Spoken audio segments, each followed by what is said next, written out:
A routine traffic stop takes an unexpected turn when a police officer's worst assumptions clash with a truth he never saw coming. His target? A man who might hold his future in his hands. As the sun dipped below the horizon, casting long shadows over Sacramento's streets, Eric Porter was finally heading home after a draining day at the office. His sedan cruised smoothly along, the hum of the engine calming him as he adjusted the air conditioning, eager to leave the day's stresses behind. Soft music played from the radio, blending with the urban buzz outside. Approaching an intersection, Eric slowed for a yellow light, easing to a stop just as it switched to red. That's when the flashing blue and red lights appeared in his rearview, accompanied by the unmistakable wail of a siren.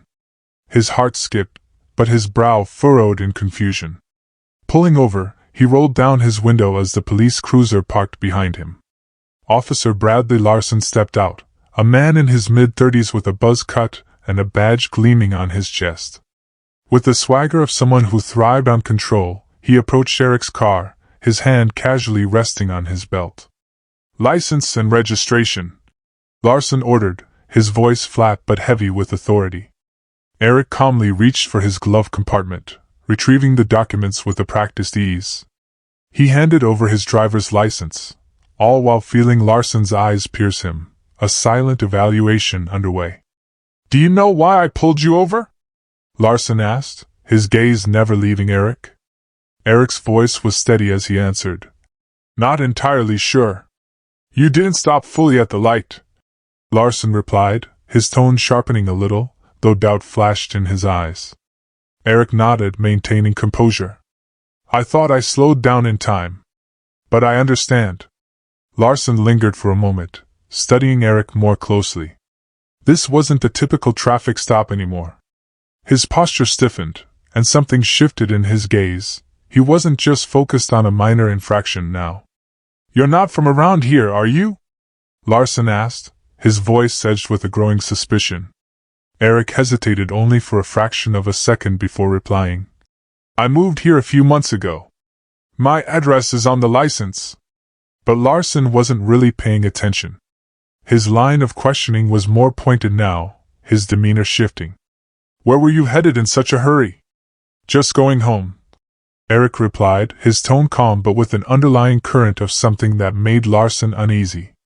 It was clear now, Larson didn't just see Eric as a driver. He saw a potential threat, something worth digging into. Larson's eyes narrowed. "You're in a rush for something," he muttered, his suspicion growing. Eric's calm was unsettling, and it only made him more determined. Without responding, Larson folded the documents slowly, almost theatrically, before slipping them into his chest pocket. He stood up straight, his demeanor taking on a faint air of superiority. "Step out of the car," Larson ordered, his voice commanding. Eric's grip on the steering wheel tightened, but his face remained a mask of calm. "Is there a particular reason for that, officer?" he asked evenly. Larson's lips twitched with barely concealed irritation. "I asked you to step out. Don't make this harder than it has to be." The unspoken threat hung in the air like a challenge. Eric exhaled deeply and opened the door. As he stepped out, Larson's eyes scanned him, as if measuring every inch. Eric stood tall, his broad shoulders betraying no hint of threat. His suit was sharp, polished shoes gleaming in the fading sunlight. A professional, meticulous man, yet none of that seemed to ease Larson's growing wariness. "Hands where I can see them," Larson barked. Eric complied smoothly, his movements deliberate. "Is there something specific you're looking for, officer?" Larson's smirk was laced with arrogance. "Routine," he said, his eyes flicking over Eric as though trying to find something that wasn't there. "We've had some incidents in this area. You can't be too careful." Eric glanced sideways, locking eyes with him. "Incidents involving business suits and sedans, or does this go deeper than that?" The question hit Larson like a punch. His composure faltered for a moment, his jaw tightening. He straightened, his hand twitching toward his belt. "Watch your tone," he growled. Eric didn't flinch. "I'm just asking a question." For a beat, Larson's irritation flashed, and he leaned in closer. You seem pretty familiar with how this works. Got something to hide? Eric's voice remained calm, the silence stretching before he answered. No, officer. I just believe in transparency. It makes everything easier. Larson scoffed but didn't respond. He began pacing, clearly thrown off by Eric's unshaken composure.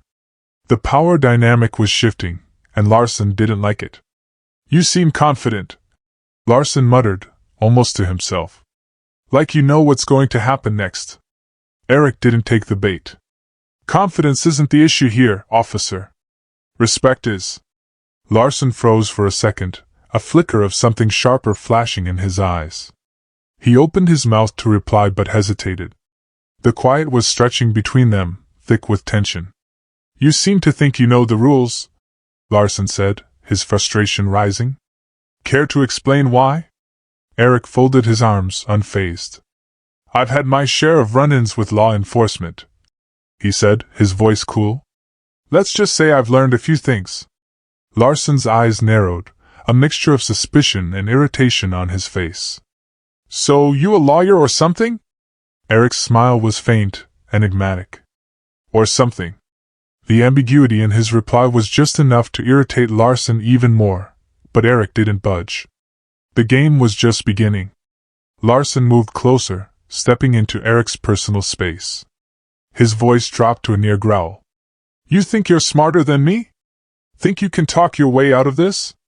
Eric met his gaze without flinching. I don't think anything, officer. I just believe in fairness. And so far I'm not seeing much of it here. The words hung in the air, almost staring Larson to respond. Fairness?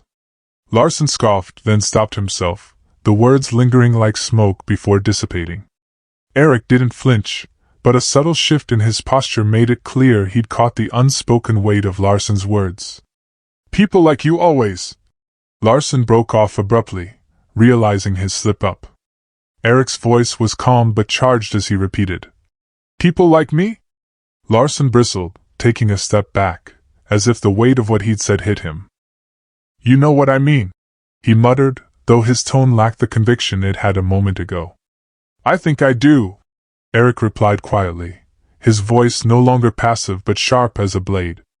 And I think we both know this stopped being about a traffic violation a long time ago. For a brief moment, Larson hesitated, uncertainty flashing in his eyes. The balance of power was shifting, and for the first time, Larson was unsure of his next move. The silence between them was thick and heavy, until Eric's voice cut through it, steady and unyielding. Officer, I think it's time you know who I am. Larson's brows furrowed, irritation bubbling back to the surface. I don't care who you are, he snapped, though the crack in his tone betrayed his uncertainty. Eric reached slowly into his pocket, his movements deliberate. I'm reaching for my badge, he said calmly, watching Larson's hand twitch near his holster. No need for theatrics. I want you to see it. Larson's eyes tracked Eric's hand, following his every move as Eric pulled out a leather wallet and flipped it open. Inside, a gleaming badge caught the light. Eric Porter, he said nonchalantly. Head of Internal Affairs, Sacramento Division. Larson froze, his eyes darting between the badge and Eric's face, trying to comprehend what was happening. This wasn't a joke. Eric's expression was calm, but there was a quiet authority in his eyes, and a hint of disappointment. Internal Affairs? Larson repeated, his voice cracking slightly. Yes, Eric interrupted, finishing the thought for him. I oversee officer conduct. My job is to ensure the people wearing this badge uphold the integrity it's meant to represent. Larson's face strained of color, his confident facade unraveling in real time. He took a small, almost instinctual step back, as though the very weight of his own authority had suddenly become too much to bear. Eric closed the distance, stepping into the space Larson had just created. You know what the most troubling part of this interaction has been, Officer Larson? Eric's voice was calm but carried an undeniable edge. Larson didn't respond, but his eyes darted around, searching for a way out. Eric continued, his words slow and deliberate. It's not the profiling. Though that's bad enough. It's not the baseless escalation either. It's the fact that you've done all of this without even realizing who you're talking to. You assumed I didn't know my rights. You assumed I didn't understand the laws you're sworn to uphold. Larson's mouth opened, but no words came out. Eric's gaze bored into him, unrelenting. Because I didn't fit your idea of someone deserving respect. Eric finished for him. His words weren't angry, but they carried the weight of a deep truth. And that's not just a problem for me, officer. It's a problem for everyone you encounter in this uniform. Larson's shoulders slumped slightly, the full weight of Eric's words sinking in. He glanced down at the badge in Eric's hand as if it might disappear if he didn't look too closely. Eric took a step back, giving Larson a moment to process. Here's what's going to happen, he said, his voice still cutting through the tension. You're going to take a step back, return my documents, and think very carefully about what you say next. Larson opened his mouth, the words ready to spill, but he hesitated. The hesitation cost him, and Eric added, his voice lowering just slightly. You're going to hear from me again. Not as the driver you stopped on the side of the road, but as the man tasked with deciding whether you're fit to wear that badge. Larson swallowed hard, the weight of the moment settling over him. His face reddened as he reached into his chest pocket, his hands trembling as he handed over Eric's license and registration. Eric took them, tucking them into his wallet without a word. As Eric approached the driver's side door, he paused, turning to face Larson one last time. Remember this, Officer Larson, he said, his voice steady but sharp. The badge doesn't make you better than anyone. It makes you accountable to everyone. Eric slid into his car, the engine humming to life as he pulled away, leaving Larson standing in the fading light, his confidence shattered and his future uncertain. For Eric, however, this encounter was just the beginning. The drive home was quiet, but his mind was anything but. The exchange replayed in his head, not because it was unique, but because it wasn't. Larson wasn't the first officer Eric had encountered like this, and he knew he wouldn't be the last. But this time, things would be different. This time, Eric had the authority to act.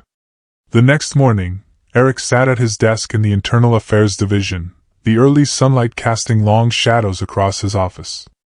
A file lay open in front of him, Officer Bradley Larson. His record wasn't perfect. Minor complaints of unprofessional conduct, excessive stops, vague reports. This wasn't the end. Not by a long shot. Eric leaned back in his chair, his fingers steepled as he thought about the bigger picture. Larson wasn't just one bad apple. He was a symptom of a far deeper issue. Eric wasn't interested in applying a temporary fix to a wound that ran far deeper. A knock on the door interrupted his thoughts. His assistant, Linda, stepped in, holding a stack of reports.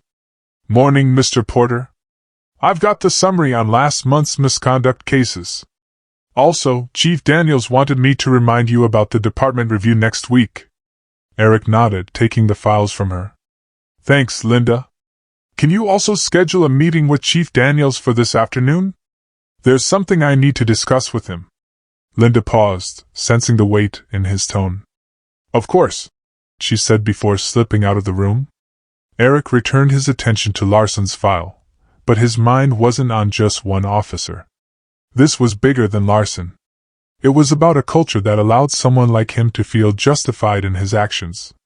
And if there was one thing Eric knew, it was that culture started at the top. Later that afternoon, Eric sat across from Chief Daniels in a conference room. Daniels, a seasoned veteran with salt and pepper hair and a no-nonsense demeanor, leaned back in his chair, listening closely as Eric recounted the traffic stop. I could have written it off as just another bad interaction, Eric said, his voice steady but resolute. But that would have been a mistake. Larson's behavior isn't an isolated incident. It's a reflection of how much work we still have to do. Daniels rubbed his temples, exhaling slowly. This isn't the first time Larson's name has come up, he admitted. But we've always handled it internally, quietly. And that's the problem, Eric countered. Quiet doesn't fix anything. Quiet lets it keep happening. It's time to be loud. Daniels looked at him, the weight of the conversation settling between them. "What are you proposing?" "A department-wide review," Eric said without hesitation. "Not just of individual officers, but of our training, our protocols, our accountability systems. We can't keep sweeping this under the rug. If we don't hold ourselves to a higher standard, how can we expect the community to trust us?" Daniels leaned forward, hands clasped on the table. "You're going to ruffle some feathers with this." "Good," Eric said simply. "It's about time someone did." The following weeks were a blur of meetings, interviews, and reports. Eric worked tirelessly, compiling data, speaking with officers, and holding public forums to hear directly from the community. The Larson incident became the catalyst for change, a turning point that forced the department to confront its flaws head-on. Larson, for his part, faced an internal hearing. Eric made no secret of his involvement, sitting across from Larson during the proceedings and watching as the officer squirmed under scrutiny. The hearing resulted in a suspension, but Eric knew the real victory wasn't in punishing Larson. It was in preventing the next Larson. Months later, Eric stood at the podium of a community event, addressing a room full of officers, city officials, and local residents. He spoke not of blame but of responsibility, the shared duty to create a system that worked for everyone. His words weren't just a call for accountability, they were a promise of change. "Justice isn't just about catching the bad guys," Eric said, his voice resonating through the hall. "It's about making sure the people sworn to protect and serve do so with integrity, fairness, and respect for everyone they encounter. That's the badge I believe in. And that's the badge we're building here together." The applause was thunderous, but Eric didn't linger. For him, this wasn't the end of the story, it was the beginning of a better one. As he stepped down from the podium, he glanced at the faces in the crowd. Some skeptical, some hopeful, but all listening. He knew change wouldn't come overnight, but it would come. And for now, that was enough. If this story resonated with you, share it with someone who needs to hear it. Let's start the conversations that matter, the ones that lead to change. Subscribe to our channel for more stories like this, stories that challenge us, inspire us, and remind us of what we're capable of when we stand for what's right.